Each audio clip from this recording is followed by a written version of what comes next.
Hello बच्चों, let's see the question. The question said that neutron and proton are identical particle. Their masses nearly same and the force acting between them is called nuclear force. Thus, into distinguish between them. Nuclear force is the strongest force. Stability of the nucleus is determined by the neutron and proton ratio or mass defect. So जितना ज़्यादा means binding energy per nucleon, it means that neutron proton ratio और mass defect होगा उतना ज़्यादा nucleus stable माना जाएगा. Shape of the nucleus is calculated by the quadruple movement and spin of the nucleus depends on the even and odd of the odd mass number. So जो shape of the nucleus है वो quadruple movement पे depend करता है और spin of the nucleus depends on the even और odd mass number. अगर quadruple movement 0 है तो परफेक्टली स्पेयर, अगर ज़्यादा है तो प्रोलेट, अगर कम है तो ऑक्टालेट. 1 से ज़्यादा है या फिर 0 से ज़्यादा है तो consider to be the prolate and 1 से अगर 0 से कम है तो that consider to be the oblate. Later on हमें पूछा गया है कि range of the nuclear force is order of.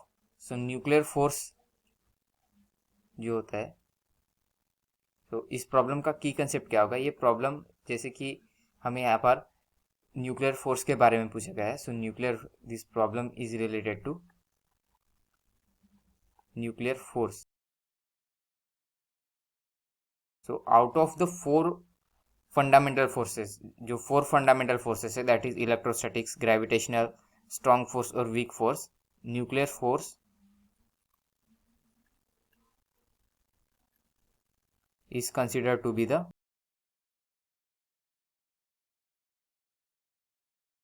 strong force. Nuclear force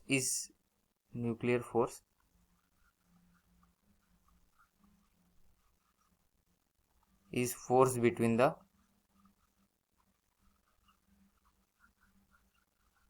two nucleon. जो न्यूक्लियन होते हैं that is either proton force between the proton, neutron or proton neutron.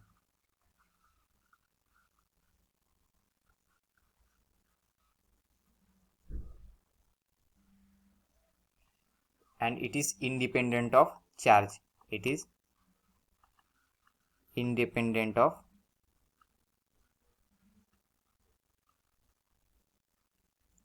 Charge.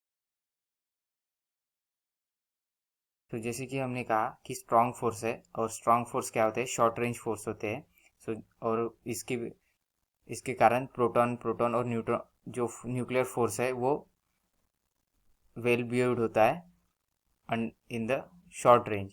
सो उसकी range क्या होती है, range of the nuclear force is in the order of femtometer, that is 10 to the power minus 15. Range of that is जो nuclear force होता है वो well effective कब होता है, न्यूक्लियर फोर्स is effective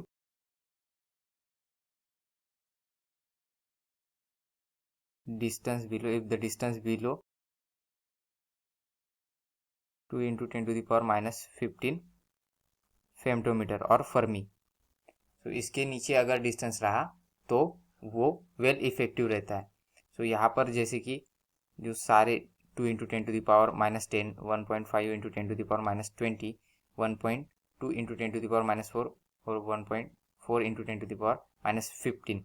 सो इनमें से जो 1.5 second option that is 1.5 into 10 to the power minus 20 और 1.4 into 10 to the power minus 15, ये दो option seems to be correct. जो न्यूक्लियर फोर्स होता है वो 2 into 10 to the power 15 femtometre कि अगर ऊपर मीन्स उससे ज़्यादा डिस्टेंस रहा सो न्यूक्लियर फोर्स वैनिश हो जाता है, अगर उससे कम डिस्टेंस रहा up to 1.5 femtometer it act as a attractive force, अगर 1.5 फेमटोमीटर से कम रहा तो it act as a repulsive force.